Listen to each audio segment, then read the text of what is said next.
What's up, guys? Today we're making my version of butter chicken.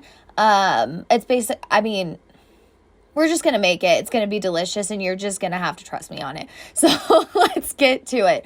So we're gonna start by heating up a pan over medium-high heat with some oil, and then we're gonna add in our crispy onions. I add in extra because I love crispy onions. And then after that, we're gonna add in our minced ginger. And we're going to do about a tablespoon. So with the squeeze tubes, a tablespoon is like, I would say or 2 tablespoons, sorry. It's like a dollop, essentially. And then we're going to use our minced garlic, which I use a ton of minced garlic because I'm obsessed with garlic. And then we're going to add in our tomato sauce. So the first time I went to the grocery store when I was looking for tomato sauce, I thought it was tomato paste because I didn't look hard enough, but it is literally tomato sauce. So if you're like me, when you made this the first time and you accidentally grabbed tomato paste and it was wrong, just letting you know for future reference. So we're going to have it on medium-high heat, and you're just going to mix all of the ingredients together.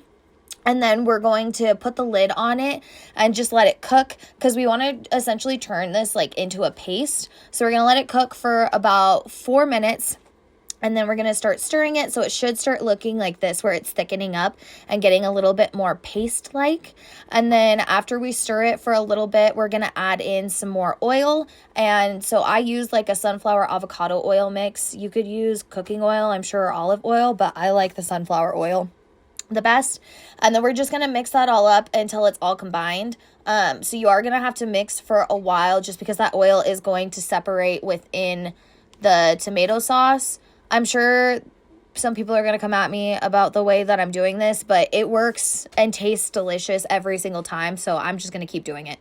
But as you can see, like, there's some oil on the edges, so we really just want to like get in there and just mix it all up together. And then we're going to cover it again and cook it for about another 3 more minutes.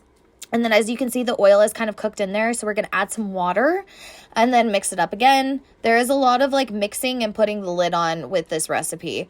Like a ton of it, but it really doesn't take that long to make. It takes probably about, I would say, give yourself 30 minutes for like all the prep work and everything. So after it's been cooking for about another 4 minutes on medium-high heat, it should look like this. So it's really starting to thicken up and turn into that nice paste. And you can see that the oil is kind of separated on the sides. So that's when you know that this is the perfect time to add in your chicken. So I use 2 breasts of chicken, and I just cut them up into cubes. And then we're going to mix that in a little bit. You don't have to mix it in all the way because we are going to add in our seasonings, but I just like to get a good coat going on. And then we're going to grab our seasonings, and I put them on a plate to have it for like ready, but it was paprika, tumeric, fenugreek, cumin, coriander, allspice, and oregano. And you're just going to add all of those in, mix it all together until it's all combined. And then you're going to add salt and pepper to taste. So as you can see, like, I don't do a ton of salt and pepper.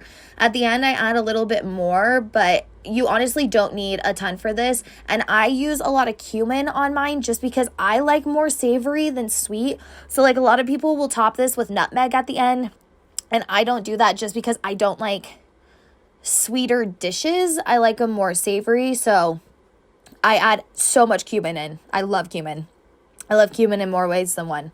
So we're going to mix that all together, put the lid back on, cook it, and then we're going to add just a little bit more oil. So after it's been cooking for about 3 minutes, and then you're going to put the lid back on it, and then we're just going to let this cook for another 4 minutes on medium-high heat with the lid on, and that's going to get it cooked all the way through. And then when you're done, you're just going to pour it into your pan, and then you're going to add your butter on the top, which I didn't show here because I suck, but you're going to add your butter, and then I added more crispy onions, but that's it. If you guys like this video, like, rate, subscribe. dailyrecipes.co is our channel for future reference, but let me know what you guys think, and bon appetit, y'all.